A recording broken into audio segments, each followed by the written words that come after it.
মুদ্রার মান সর্বনিম্নে নেমে যাওয়ায় কঠিন সময় পার করছে ভারতের অর্থনীতি। সর্বকালের সর্বনিম্নে নেমেছে দেশটির মুদ্রার মান। ডলারের বিপরীতে গত সোমবার সর্বনিম্ন হয়েছে রুপির দাম। ভারতীয় সংবাদ মাধ্যম দ্য ইকোনমিক্স টাইমসের এক প্রতিবেদনে এই তথ্য জানানো হয়েছে। প্রতিবেদনে বলা হয়েছে, চলতি বছরের জুলাই-সেপ্টেম্বরে প্রবৃদ্ধি 6% বেশি হওয়ার বিষয়ে আগে থেকেই পূর্বাভাস ছিল।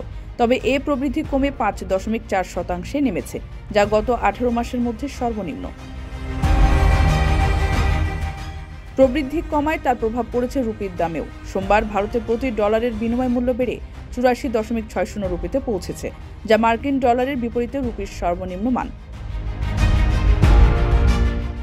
সংবাদ মাধ্যম জানিয়েছে, ডলারের বিপরীতে রুপির আরও দরপতনের আশঙ্কা করা হচ্ছিল।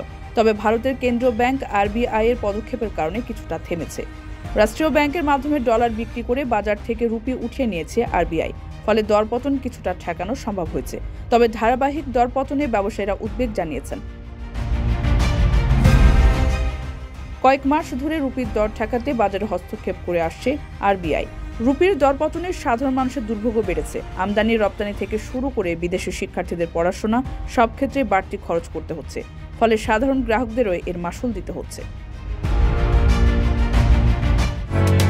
ওমানের সেরা রেট দিচ্ছে বাংলাদেশি প্রতিষ্ঠান গালফ এক্সচেঞ্জ। প্রিয়জনকে টাকা পাঠাতে আজই আসুন আমাদের যে কোনো ব্রাঞ্চে অথবা কল করুন স্ক্রিনে দেয়া নাম্বারে। গালফ এক্সচেঞ্জ, বাংলাদেশিদের প্রিয় এক্সচেঞ্জ।